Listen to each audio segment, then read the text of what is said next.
Welcome everyone to NSDA final round analysis lecture.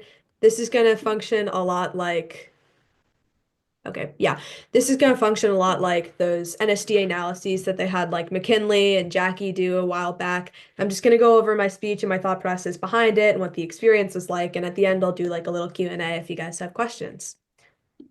So a little bit about me. I'm Anthony. Hi, that's me on the screen. Wow. I was the 2024 champ at NSDA International Extemp. I also reached elimination rounds at Harvard, Villiger, UK opener, Yale, Princeton, Emory, Stanford, both of the TOCs. And I'm also the only junior on Team USA this year. So we're traveling to international competitions and representing the country in debate. So it's really, really exciting. And yeah, I'm really excited and I love debate, as you can tell. This is like kind of an open forum in my opinion. So if you ever have questions, just like drop them in the chat because I have the chat open, so I'll be looking at it. If you have a question at any time, just drop it in the chat. So fact or cap, they like doing this at the lectures. Fact or cap, you only get 30 minutes of prep time for NSDA finals extemp. What do you guys think? Like drop your opinions in the chat. If you answered fact, you are wrong, it's capped. You actually get extra prep time because they have to mic you before you go on stage. So you don't actually have the microphone until like right before you go on stage. So you actually end up with like 45 minutes of prep time. So it definitely alters how you think of prep before you get onto like the NSDA final stage because it's worth spending more time prepping your speech so that you have more time to like actually make your speech good because you have more prep time, right? So as I wrote here, my time split in prep kind of changed from like a 13-17 to more of like an 18-27. It's definitely a good luxury to have. So just like the general direction I wanted to take my speech and the lens I took going into finals, not knowing what my question would be, is that I wanted to stress, I wanted to have like a lighthearted speech that made the audience actually think and understand important topics and leaned into my strengths, which I perceived as humor and impacting. So making big deals out of situations and having that good emotional appeal and tapping into humor whenever I can. The thing I really want to note here is that NSDA finals extemp and what you see on the NSDA final stage is hugely different from like the 13 rounds you have leading up to the final round. I made a lot of decisions during this speech that I probably wouldn't make if I was telling this speech to like one judge instead of 4,000 audience members. Where you're on this giant stage and you have a microphone and everything, how memorable you are and how well you stand up to the bright lights becomes really, really important. So it's not just about like the logos or logic of your speech. It's about like the pathos and the ethos, appealing to credibility and making sure you have emotional appeal. So this I thought it would be interesting to add. These are the questions that I had to select from. Every speaker gets 3 different question options. The topic area was the world next week, so there was no topic area. These are the questions I don't remember exactly what the wording was. I write NOCO and SOCO for North Korea and South Korea because I'm a debater, but these were my question options. So I just wanted to run through why did I choose the North Korea, South Korea question that I ended up with, which I think was, is North Korea preparing for war with South Korea? So the number one rule of extemp is to answer the question. And I immediately knew I would not be able to answer question 2 because there's no way I could possibly interact with the specific time frame of 2040 that they gave me. It's not like I'm going to be able to find enough statistics about 2040. Like I'm just not going to be able to do that. I knew I wasn't going to be able to answer it, so like that's out, cross it off. Also, I just wanted to tap into my knowledge and talk about specifics. And I know a lot more about Korean Peninsula politics than I do about like the specifics of how the United Nations work. So that immediately had me leaning towards the Korean Peninsula question. And then, as we look at the previous slide, I wanted to tap into humor and impacting. Like the UN is like not that funny, guys. It's like mid, right? North Korea, I mean, Kim Jong-un is like comedy gold, right? That guy does funny stuff like every day. So I immediately knew I'd be able to be funny. I would have big impacts because like it's nuclear war, guy. That's a big impact. Like I'm a debater. I want the nuclear war scenarios. So that was why I chose the question. North Korean dictator Kim Jong-un has recently been spending lots of time with basketball player Dennis Rodman, who is roughly 4 times taller than him. And unfortunately, roughly 5 times taller than me.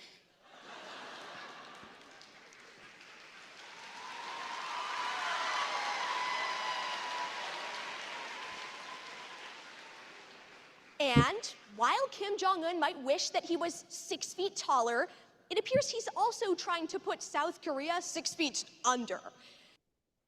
So this is a good time to talk about the AGD as a whole and how I applied these sort of rules I think about with the AGD to this specific thing. And I saw a question in the chat, by the way, I'll get to it after this.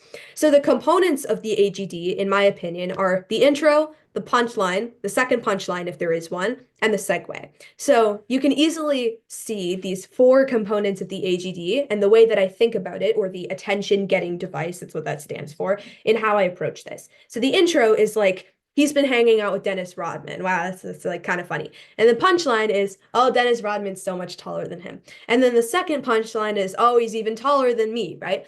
And then the segue, or the third punchline, is segueing into the actual like war scenario of like, oh, it's 6 feet under, ha ha ha, right? What I want to note here is that the segue is like a really underrated part of the AGD, right? You can tell like the funniest AGD in the world and have the audience rolling on the floor laughing.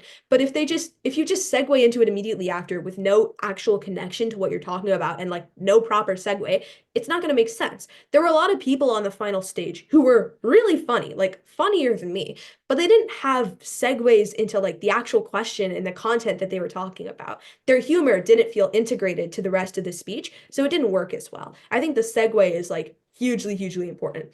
Also, I did prepare this joke before round. I had a list of like Korea jokes that I could tell, and this was one of them. I thought that would be worth noting.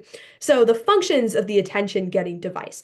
They can capture your attention, which they do through either like being humor or being emotionally impactful. It can be funny, so that's like humor, right? Doesn't always have to be funny. Here it's a good idea to be funny. And the third function of the AGD, in my opinion, is to try and hint at your answer to the question. Here is like, it's kind of iffy at that, right? But I try to hint at the answer through like, oh, he's trying to put North Korea, he's trying to put South Korea 6 feet under. Ha ha ha. It's kind of a hint at the answer. The function of the background is kind of to hint at the answer. So I got a question in the chat. How do you decide? Yeah, well, there's a lot of questions. So sorry, I'll try to get to all of them. So one question I have is, how do you decide between pop culture and humorous AGDs? And would you say humorous AGDs are way better than pop culture? Or how would you weigh the two? I think I'm a little confused on this question actually, because pop culture can be humorous and humorous can be pop culture. I think pop culture is good to like relate to an audience, especially when I'm talking to like 4,000 people, half of which are teenage debaters, right? So that's why like I'm like talking about Dennis Rodman. I'll talk about BTS later. Talking about pop culture is a good way to relate to an audience that like doesn't care about international politics. So then the next question I had was, oh, 6 feet under. Yeah, I mean, like pure humor and pop culture are like, if you think about like tools in a toolbox, like it's good to use all the tools that you can. So, how do you approach canning AGDs? Was this one at all canned? Yes, this joke was canned. I have like a weird approach to canning AGDs. So there's a couple way that you can can AGDs, right? Canning AGDs being coming up with AGDs before the round, right? There are really great sources of jokes online, like SNL Weekend Update is just like it's just funny, guys, right? You can rewrite their jokes to be more applicable to what you're saying or to be funnier in the case of like Jimmy Fallon because he's not that funny. But if you're talking about like canning AGDs in general, that's one method you can approach it. The other method you can take to approach canning AGDs is just like reading the news, which is not just good for like knowing what's happening in the world, which is pretty important. I mean, you guys do extemp, but also like there's like funny headlines all the time. I mean, one of the on tops I end up telling about like we will fight imperialism together, that was just a headline I saw on the news. So if you see a headline and you think it's funny, like you can tell a joke out of it. Next question I see is, what was your segue? The segue here is, wait, I have to remember the joke. The segue here is, even though Kim Jong-un might wish he was 6 feet taller, he's also trying to put South Korea 6 feet under. That's the segue from, haha, Kim Jong-un short funny, right? To Kim Jong-un's relations to South Korea. Okay, cool. AGD. Yay, the video appeared this time. Okay, let's talk about the background. I'm gonna play the speech. Oh, wait. How do you read the news, any specific source or method specifically for AGDs? So the good thing about subreddits like Not the Onion is that they're very inclusive because the people who are actually posting news stories there post them from a variety of different sites, right? So not just are they headlines from like CNN and other mainstream news outlets, but they're also headlines from like sources that you wouldn't actually like read in the day-to-day, right? So you're getting like a variety of like random pop culture stuff that doesn't matter to like actually like things that are like actually important, right? So like yeah, it's like a really wide variety. Indeed. As the National Arms Control Association contextualizes, on March 14th of this year, since the dawn of 2024, North Korea has been rapidly expanding their militaristic aggression against South Korea, lining the border with artillery shells and declaring that, quote, military reunification of the Korean peninsula is, quote, inevitable. However, as foreign policy analysts at the International Lowy Institute think tank corroborate on January 30th of this year, such an invasion of South Korea would possibly decimate the future of North Korean civil society at large, already potentially reduced to rubble as a result of North Korea's tyrannical regime, meaning that such an invasion would be unlikely to occur. Yet, This question, I saw Nat's AGD about, yeah, US and Iran SpongeBob AGD, right? How would this fall into the structure? Yeah, so that guy, I think his name's Connor Rothschild, he had a question that like was the US war in Afghanistan in vain? That was the question. And his AGD is like, it's just like SpongeBob, we did it to save the city. And he tells this like AGD about how like SpongeBob thinks he saved the city by burning it down. And that's exactly what the US did in Afghanistan. Honestly, the punchline of that joke about the US is just like SpongeBob is also the segue because not just is it funny and like kind of shocking and also a really good analogy, but it also segues from SpongeBob, haha, funny because it's SpongeBob. Why are we talking about SpongeBob? To, oh, now we're extemping about US and Afghanistan. You can just go straight into, as source explains on date, the US has like totally failed in Afghanistan. They've burned it down. Like the punchline kind of functions as the segue. You only want to include enough context in your background that is absolutely necessary. At the end of the day, context doesn't actually prove your answer to the question. Context isn't emotional appeal. It's just necessary stuff that we have to say because like some people aren't as smart as extempers, right?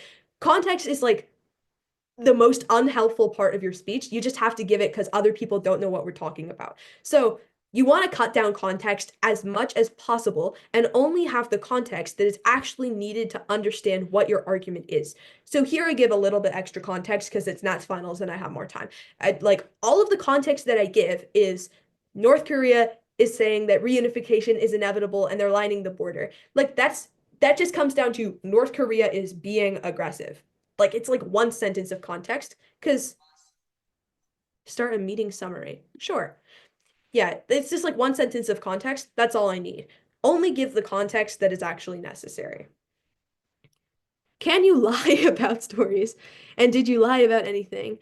Uh, pool party where people were in a hurricane. Okay, I mean, don't lie in extent. Like, don't lie. But I didn't lie about anything in speech, actually. Like, Putin actually did send a message to Kim Jong-un saying, we will fight imperialism together. And Dennis Rodman has literally been on like podcasts with Kim Jong-un. Like, this crazy stuff just happens and you don't have to lie about it for it to be true. Like, you said like the Ron DeSantis pool party thing. Like, Ted Cruz was literally partying in Cancun while people were dying in like blizzards in his state. Like, this kind of wacky stuff just happens in the real world. And okay, cool. How do you prepare for reading before a tournament? Do you just read what you do speeches about, or do you actually prep the topic areas? Yeah, I mean, I literally know extempers who have like not read a single news source in the past year and been fine. So like reading is definitely a person to person type thing. For me, I just try to read like I just made in the lead up to a tournament, I just made a list of all of the topic areas. So for Nats, there's like a lot. And like I read the headlines and the news stories from major news sources, so Council on Foreign Relations, New York Times, Al Jazeera is another great source. I wouldn't use it for the Middle East, by the way, but other than the Middle East, Al Jazeera is a good source. And like list all the things that they're talking about and then go more in depth into those topics. Reuters is also great for like making these lists of like things that you want to know before speeches. In other tournaments, how do you balance doing extemp with your debate event? PF for me. Yeah, this is a great question. Um, so yeah, this is a really great question. What my daily reads are. Yeah, sure. My daily reads are the Council on Foreign Relations daily brief. It's completely free and you can sign up for free. I also read New York Times The Morning magazine. Most public libraries have like free subscriptions to the New York Times. Like you don't actually need to pay for it. So you can get that for free as well if you want to. How do you balance doing extemp with your debate event? This is a very, very good question because I don't think all of us are like only doing extemp, right? So I also do worlds in addition to extemp because of the whole Team USA thing. For PF, it's kind of hard because you have to like cut cards and stuff. But for me, a lot of what I do is applicable to both extemp and world schools debate. So like reading the news is applicable to world schools debate as well because there's like impromptu motions and stuff, right? Doing preps of speeches is applicable to worlds as well. I just try to set out time and prioritize based on what I have tournaments coming up. I can tell yeah, I can talk about Team USA at the end. I just try to prioritize based on what I have tournaments coming up most urgently about so I can like prioritize. Like I have Bronx coming up this weekend, so like obviously I'm spending more time doing extemp because I'm doing extemp at Bronx this weekend. So the substructure, like extempers love to talk about substructure. I don't think extempers talk about substructure of the background enough. So for this predictive question I'm doing, which is like, will North Korea invade South Korea? I'm predicting the future. I first set up the context, then like specifically talk about what's happening right now. Then I have my conflict statement, which both sets up the importance of like answering the question and hints at my answer to the question. The background should function as foreshadowing to your answer. So here I have this statistic from like I think the Lowy Institute that's like invading would like decimate North Korea, so therefore invading would be unlikely to occur. This doubles as being really important later in the speech because when I talk about, oh, they don't have to invade to continue getting the benefits they're already getting, I'm only able to make that point because I prove it into my background. I prove it in my background. I say they will like absolutely die if they invade South Korea, right? So yeah. Also, a comment on sourcing. I wanted to impress with my sourcing early, so I could have easily cited the New York Times for both of the things that I say here. Like, anybody can make an article saying North Korea would be reduced to rubble if they invade South Korea. That's common sense. But when I cite the Lowy Institute saying it and they're like a scholarly American think tank, I sound way more credible. This plays into which one is it? The ethos of like appealing to credibility. You will have better credibility if you have better sources. So think about your sources.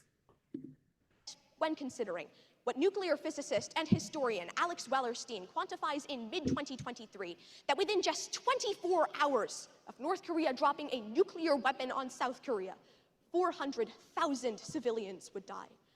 But also that it would embroil the entire world, including the United States, into a nuclear holocaust.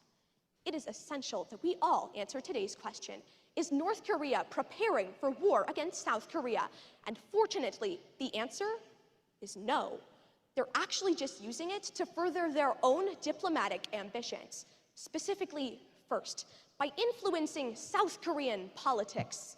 Second, by gaining a stronger alliance with Russia. And finally, by having their way with the United States. So, talking about the statement of significance, there are a couple ways you can take the statement of significance, right? As an example. Hmm? Oh, Oh, yeah. shit. Okay.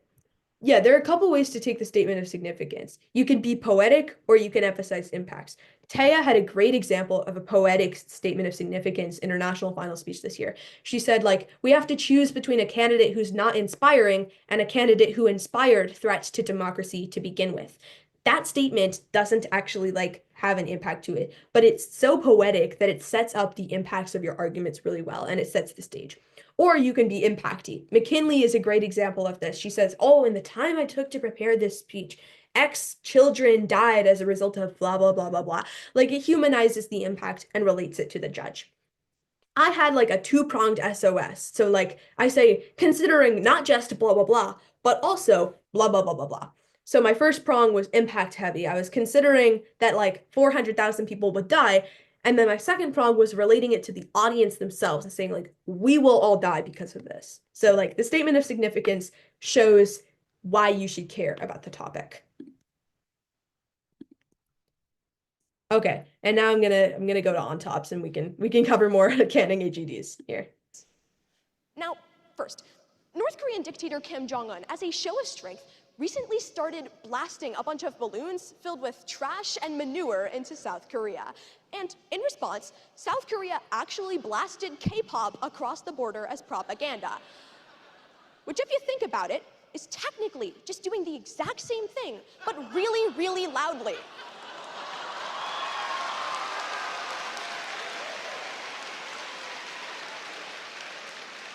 However, it's also clear that South Korean President Yoon Suk-yeol's approval ratings have had a smooth like butter descent to the bottom. Giving us the first reason. North Korea is not gearing up for an invasion of South Korea. They're just trying to influence South Korean politics. That cut off early, but South Korean politics is what that's supposed to say. Okay, so that's an on top or a transition. The one up there, 1OT, indicates it's the transition to my first point. So there are a couple functions of an on top, right? It can be informative, so it can like be a statistic, for example, that sets up your argument. It can be emotional or play into like a narrative, so like telling the story of an individual who has been affected by your topic that you're discussing. It can be funny, which was mine, or it can be this like combo here that I listed as B or C plus A. The best possible on top can be like, it can be either emotional or it can be funny, and it's also informative. That's what I tried to do here. Like, not just is this funny because it's like, aha, K-pop sucks, like, ha ha ha, it's so funny, but also it's like smooth like butter descent to the bottom. The segue is showing that Yoon Suk-yeol's approval ratings have been harmed as a result of Kim Jong-un's aggression. So this is funny and also informative. If your on top has a statistic, what's your take on sourcing it? Honestly, I mean, if you're an on top, like, it's kind of weird to like list a source in the middle, as long as it's not like something that sounds really outrageous and it's like something that's sort of common sense. I think it's okay to just like say the statistic that you're talking about. So the structure of an on top, right? It's similar to an AGD, just in Look like at this massive Coca-Cola plant right here. Okay. It's similar to the structure of an AGD. It's just in a condensed form. So context, which is, oh, they launched a bunch of trash balloons and they blasted K-pop. Punchline, which is, oh, K-pop sounds like trash. And segue or double punchline, which is like, there's approval ratings, a smooth like butter descent to the bottom. Don't worry, Andrew, it's okay. So once again, the segue here is like so important, y'all. Like so many people will just tell a joke and then be like, that's why the first reason that blah blah blah. It's like, why did you tell the joke in the first place, bruh? So, like, my segue here is what makes this actually like funny. If I just launched into the point without actually giving like the Yoon Suk-yeol segue connection, none of this would be funny or make sense. Remember to have segues to your jokes, y'all. Like, it's really important. What is an on top? An on top is the same as a transition. It's just extemper language for transitions. So it's just a transition from a point to a point, or from your intro to a point, or from your point to a conclusion. Do you can on tops together in sets of 3? How is canning for this different from canning cooks? Yeah, I think, I don't know. I think one of my friends, Waleed, had a good example of this, that it's like squares and rectangles. Like, all on tops can be AGDs, but not all AGDs can be on tops, because AGDs can kind of be pretty long. Like if I told the Dennis Rodman thing, like the AGD I gave as a transition, like it'd be kind of weird to have like a 30-second break in between my points. Here it ended up being like 30 seconds because they clapped a long time, but you know, on tops are generally shorter. I think when I'm making lists of jokes for certain topics, I don't really separate AGDs from on tops, and I just apply them in prep to wherever I see fit. Here's the first point. Korean politics. The problem is explained by the Diplomat magazine of Asia on April 13th of 2022. At that point, South Korea decided to elect conservative President Yoon Suk-yeol, who, in contrast to other left-wing parties of South Korea, who like to embrace negotiations with North Korea, had an extremely hardline policy towards their northern foe, embracing not just tactical weapon proliferation, but intolerant economic sanctions that have pushed the North Korean economy further towards the edge, and left North Korea desperate to get him out of office. And yet, they don't have to invade South Korea in order to accomplish that goal. The Center for Strategic and International Studies illustrates, on March 7th of this year, as a result of North Korea's aggression at the border against South Korea, South Korean President Yoon Suk-yeol's approval ratings has fallen to a mere 23%, because when South Koreans feel unsafe, they blame it on their incumbent regime.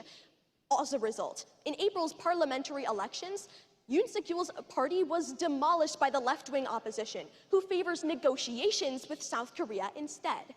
That's making sure that North Korea doesn't have to invade and decimate their entire country to get what they want. They just have to use threats to get their way. North Korea doesn't have to invade because they don't want to fight, they just want to talk.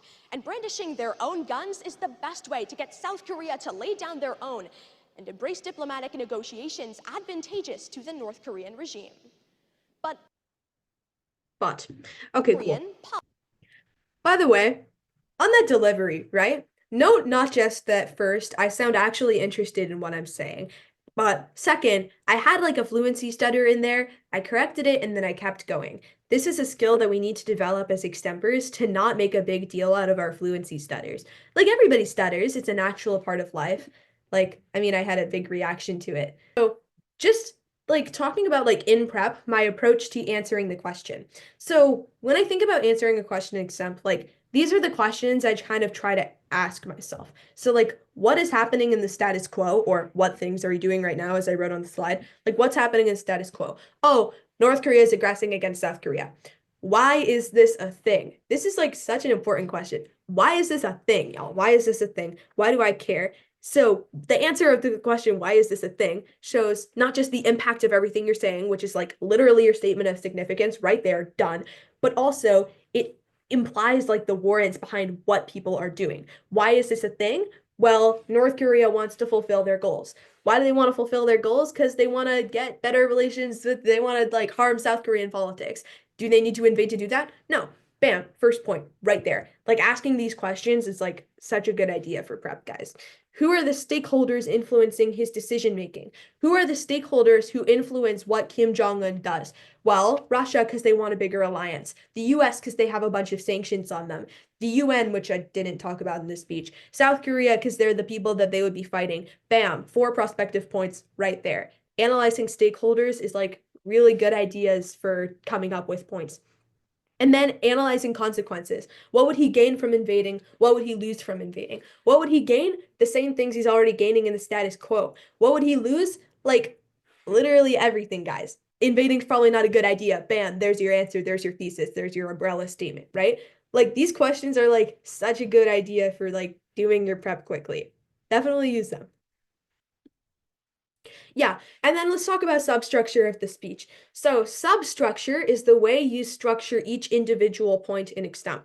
So this is like weird substructure because this question is kind of weird. This is like expectation verification substructure, which is what you use for a predictive question that is asking you to predict something in relation to an outcome. So instead of predicting like what will happen to the US economy, which is like completely open-ended, you can answer however you want. This is, will North Korea invade South Korea? You're predicting with regards to a certain objective or non-objective of invasion. So how this substructure works, yes, this speech, this is completely being recorded, by the way. How the substructure works is A is the expectation. So like, what is manipulating North Korea's decision making? So the expectation is North Korea wants South Korea to have a left-wing government because Yoon Suk-yeol sucks, right?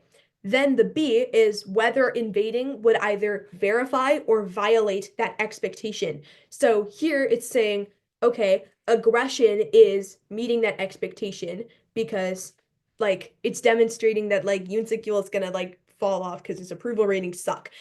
But then I add this like second part here that he doesn't need to invade for that to happen because it's already happening in the status quo. Therefore, he doesn't need to invade because it would only cause him harms while giving him the same benefits he already has. That's the question answered. That's the substructure that I used for everything. Also, the C here is like the impact of it, and the power line is like a poetic line that ends your point. Not gonna lie, my power lines kind of sucked in this speech, but a power line is like, at the end of this point, for example, it's like, North Korea doesn't have to fight, they just want to talk. Brandishing their own guns is the best way to get South Korea to lay down their own. Like, that sounds kind of cool, right? It's like a cool ending to your point. So yeah, this is what I just explained. This is how the substructure works for this specific point. So the A is Yoon Suk-yeol sucks, so because he's super aggressive, therefore North Korea wants to get him out. B1 is aggression is solving because it's decreasing Yoon Suk-yeol's approval ratings and it's leading to a regime that will be good for North Korea's ambitions. And they don't have to invade for that to happen. Therefore, North Korea will benefit in the future.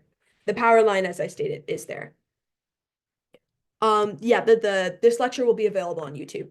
How do you prep power lines, or do you just think of that stuff on the spot? I think of my power lines in prep. I don't can power lines because I think they're kind of specific to each point. Like, I mean, just today, what practice speech did I do today?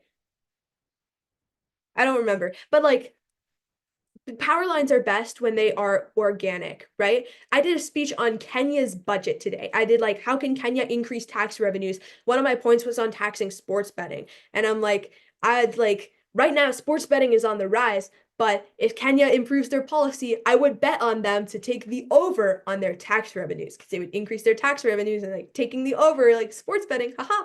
Like, it's not like that's going to be something I'm going to can, right? The fact that it's super specific to what I'm talking about is what makes it good in the first place. So I just think of it like in prep. I think that's the best way to approach power lines. Second, North Korean dictator Kim Jong-un recently sent a message to Vladimir Putin saying, quote, "We will fight imperialism together."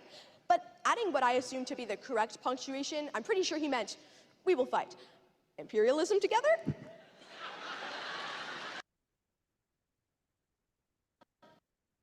Okay, cool. Yeah, and this is just revisiting the structure we already talked about for on tops, right? So with regards to the objectives of on top, how often do I put my hands up? I'll get to that in a sec. Like with it regarding the structure and the objectives of on tops, I'm being funny and informative, which is the best thing that you can be, right? And the structure is just the same. Context, they say we will fight imperialism together. Punchline, we will fight imperialism together. Segue.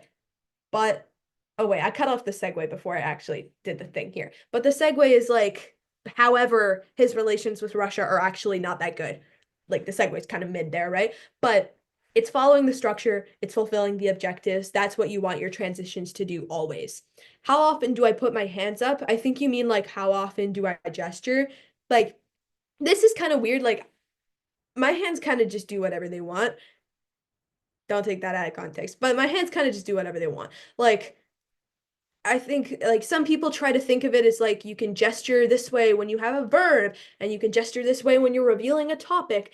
Like the best thing you can do is just like gesture when you think it feels right. So here's the second point about gaining a stronger alliance with Russia.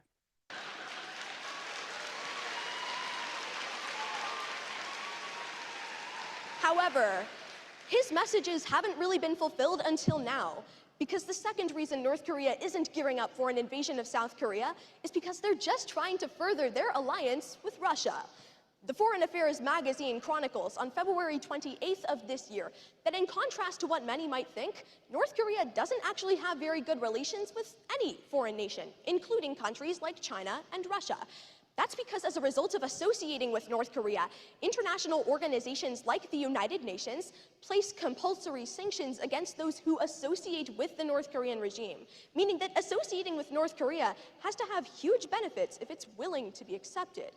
However, North Korea engaging militarily with South Korea is the best way to make sure the benefits outweigh the harms. The BBC asserts just 2 days ago that as a result of North Korea aggressing against South Korea and disrupting the Western-led world order, testing the will and resilience of Western alliances, countries like Russia have realized that it's advantageous to them to associate and bolster North Korea so that they can further disrupt the Western-led world order. The New York Times concludes just 16 hours ago that as a result of this, North Korea and Russia have already signed a mutual defense pact guaranteeing the total and abrupt security of North Korea's military and economy against Western aggression. They don't have to invade in order to continue to get their way. They just have to keep pushing aggression to get relations with Putin. But Okay, cool. Yeah, the power line there was mid again. Like my delivery was like kind of because of me or because I had to. okay. Don't check. I can mute them. Wait. Anthony to the rescue. Oh, wait. They already muted. Cool. So The power line here is kind of mid again. I was going for like a Putin and Pushin type pun, and then it like didn't really work. But that was supposed to be my power line. So here you can see the stub structure is kind of the same. The A is the objective or expectation North Korea wants to fulfill. So right now they don't have alliances, so they want to get an alliance with Russia. The B is aggression is providing them that alliance, right? So like by aggressing, they're proving that they're disrupting the Western world order and therefore Russia is associating with them. The second part of the B here is that they don't have to invade to continue to get those benefits. And then the C is like I sourced it from like the BBC 16 hours ago or something, and it's like they have this mutual defense pact. That's the literal impact of everything that I'm saying. As a result of aggression against North Korea, they're getting these defense pacts. They don't need to invade to get those defense pacts. Therefore, they won't invade. So, yeah, straightforward. And you can see how easy the stakeholder analysis I talk about in prep becomes like so helpful here. Like, who does North Korea care about? The US, Russia, maybe China, probably not, and South Korea. Like, South Korea, bang, 1 point, South Korean politics. Russia, bang. How can they get an alliance with Russia? They aggress, they don't have to invade. Bang, that's 2 points right there. Easy peasy. And here's the third on top. American President Donald Trump once said that with regards to negotiations with North Korea, he liked to touch and feel his way through negotiations, which is pretty surprising. I mean, the last time he tried to touch and feel his way through negotiations, it didn't really go very well.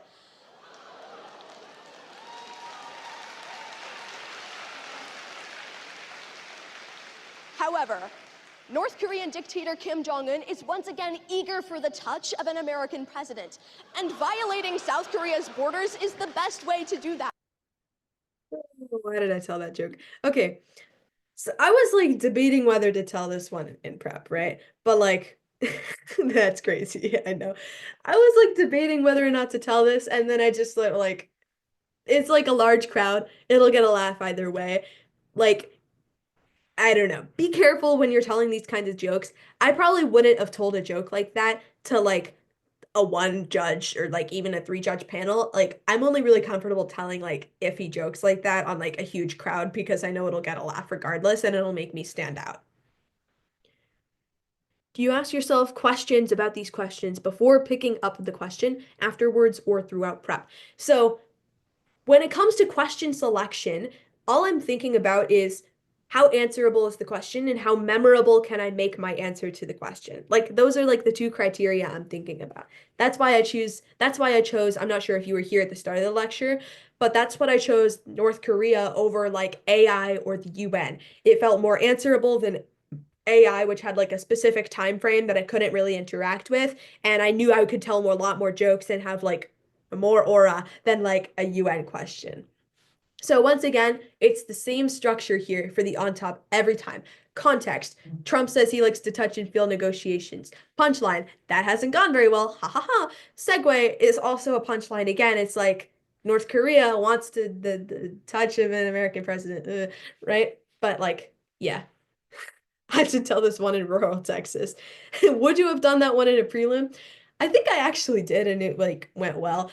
Like a prelim in like some local tournament, but maybe not. Third. The third and final reason he's not gearing up for an invasion of South Korea is because he just wants to get his way with the United States. The Washington Post explains on September 15th of last year that in contrast to other presidents like Donald Trump, who had a policy of negotiating with North Korea to stop their aggression, Joe Biden has an extremely intolerant economic ideology towards North Korea, using extreme sanctions to cripple North Korea's ability to expand their proliferation militarily and their economic fortitude.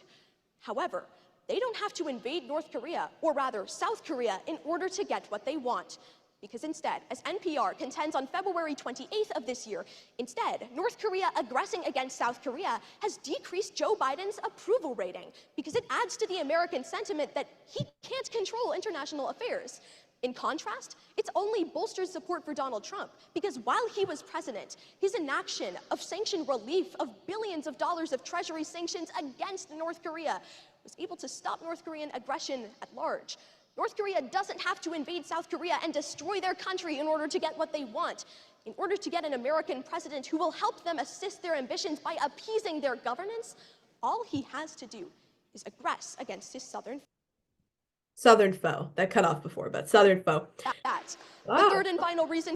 Okay, cool. Yeah, there's a good question in the chat here about speech tags, which I really like. So speech tags are like the verb that you use to introduce what the source is doing. So NPR extrapolates, or the New York Times postulates, or the NPR illustrates, or like whatever. Like I like to have these like ridiculous source tags because it makes me memorable. Like I remember Kyle Lederer said like, as the NPR contextualizes on blah blah blah blah blah. And I was like, that sounds so much cooler than just saying they explained every time. If I say blah blah blah explains every single time I introduce a source, it's like saying, oh, this character says blah blah blah. Every time I have something in like an English literary project or something. You're not gonna say, oh, she says this. You're gonna say like, oh, she exclaims. Like maybe the NPR isn't exclaiming anything, but like using that variety is good. So the third point here, substructure, the same all the way through. This is called parallel yeah, NPR whispering. NPR can do whatever it wants. I'll love them regardless. But the substructure here is parallel, meaning even though I'm talking about different things, the substructure for how I am talking about them stays the same throughout each point. So for example here, the A is their expectation. Currently, North Korea is suffering because Biden's really harsh. Therefore, they want Trump to be president.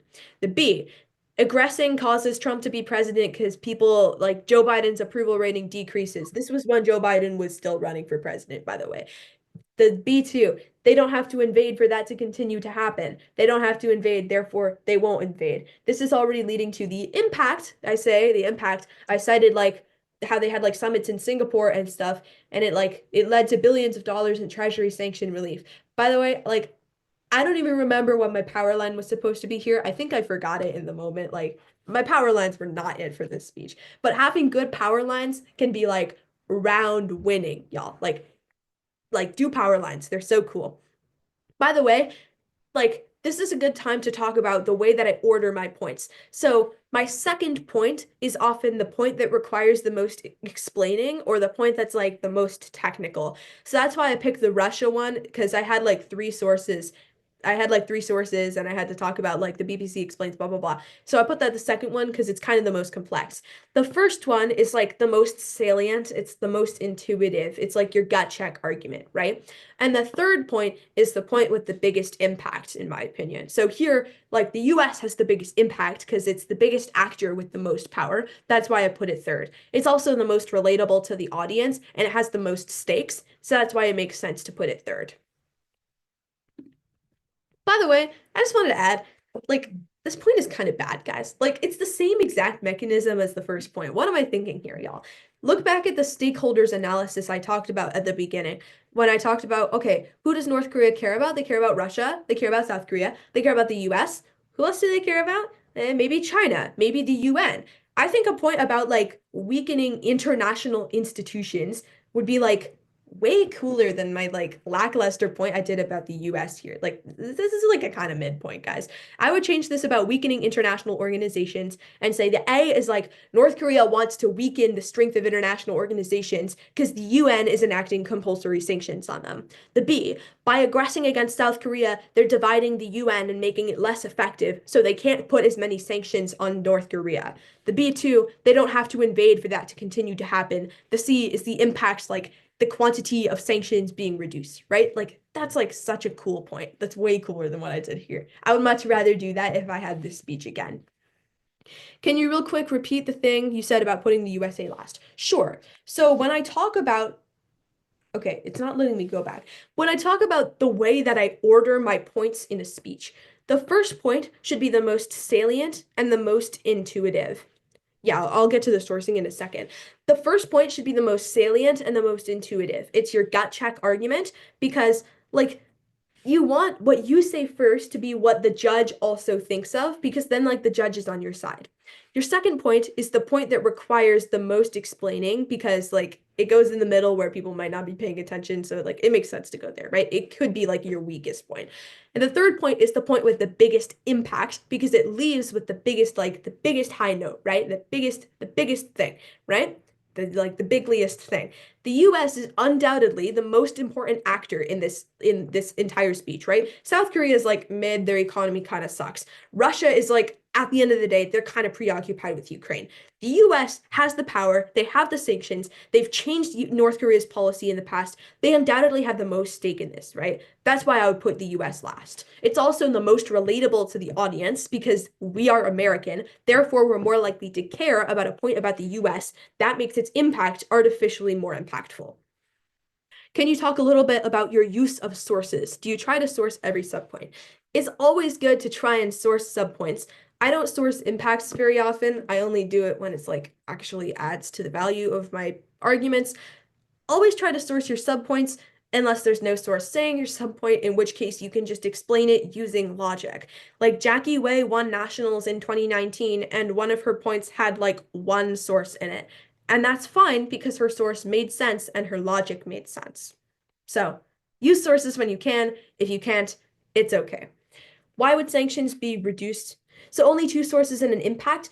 Like, it depends, right? Like in this last part, I think I used two sources, but in the second point about Russian relations, I used three sources because I used a third source specifically in the impact regarding like just 16 hours ago, they signed this defense pact as a result of relations with Russia, as a result of aggression against South Korea. Literally today, Russia said they would take North Korea's side if they got into a fight with South Korea, by the way. I thought that was worth adding. Yeah, exactly. So yeah, and the meeting recording will be posted on YouTube. You do not always need to hit 11 sources. If you're in college extemp, use those 11 sources. If you're in high school extemp, you do not need to use 11 sources. I don't even think this used 11 sources. So, yeah. And here's the conclusion. Info. Considering that a nuclear weapon dropped on Hy-Vee Hall would obliterate this entire stadium and the entire city, it is critical we return to answer the question, is North Korea preparing for war with South Korea? The answer is no. They're just using aggression to get what they want. Whether it's with South Korea, Russia, or the United States, it's clear that while South Korea might have had some questionable ambitions with Dennis Rodman in the past, their military ambitions are even higher than Dennis Rodman's height.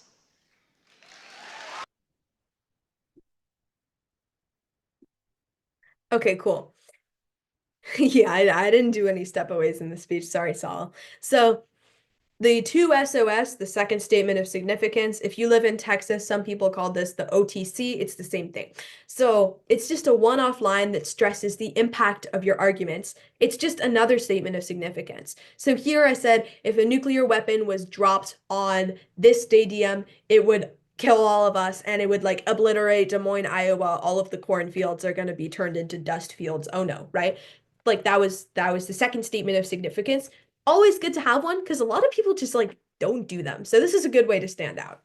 The zinger is the line that you have after, if you have time. Yeah, the zinger is your line that you have after you finished summarizing your arguments. I forgot to make one, y'all. Like, my zingers kind of suck. So this one, I just like extemped it on the fly. It was like not that good. It kind of didn't make sense. Like what I say at the end, you want to end on a high note and hopefully have a zinger that makes sense. I wrote down a better zinger here. Like their ambitions aren't taller than Dennis Rodman, and they certainly aren't tall enough to invade the country. Oh, you get it? Because it's like tall height, right? Like that makes a lot more sense than what I actually said on the stage. Sumit asks, how do you do a step away? Uh, yeah, I'll cover that in the Q&A section. I'll have a little bit of time. So why do I think that this speech placed really well? Like this speech got like 10 out of 15 potential ones, right? Why did it do that? I had good humor. I definitely stood out because I had humor, and the humor specifically stood out because it segued well and fit into the rest of it. Like it fit into the rest of the content. I had relaxed difficulty and I didn't really look like I was like phased by the stage at all. I had good impacting. Why do you think everyone else's fell flat? I don't think the other extempers fell flat, right? I think like, for example, Rohit's speech is just like absolutely excellent, right? What everyone else's fell flat though. No, I understand what you mean. Rohit's speech, for example, is just like totally excellent, right? But like when you're on like an NSDA final stage, even though the speech is excellent, it would make more sense to have like a hyper emphasis on humor, which could be like a lot more than you might do in a prelim round. I think it was the fact that I approached this round a little differently than I would approach a regular round that helped me rank high. I got yeah, Sahil, I got 1 5. I got 1 5 and like 10 ones and the rest were twos and threes. Um, what did you do? What do you do during a regular round? Um, like I don't know. I mean, here it's different because the speech is a minute and a half longer than an actual extemp speech. It's that 1 5 chatter words, yeah, exactly. I think it was because of the Trump joke, actually. But yeah, what do you do in a regular round that's specifically different? I wouldn't give like as much context. In general, I just gave more information in the speech. I kind of gave more of everything in this speech than I would give in an actual speech. Because keep in mind, the time doesn't matter in NSCA finals. This speech was 8 minutes and 30 seconds. An actual extemp speech is 7 minutes long. Here, I spoke slower. Even the intro itself was just like 2 minutes long. Like, that's crazy. I just had more of everything.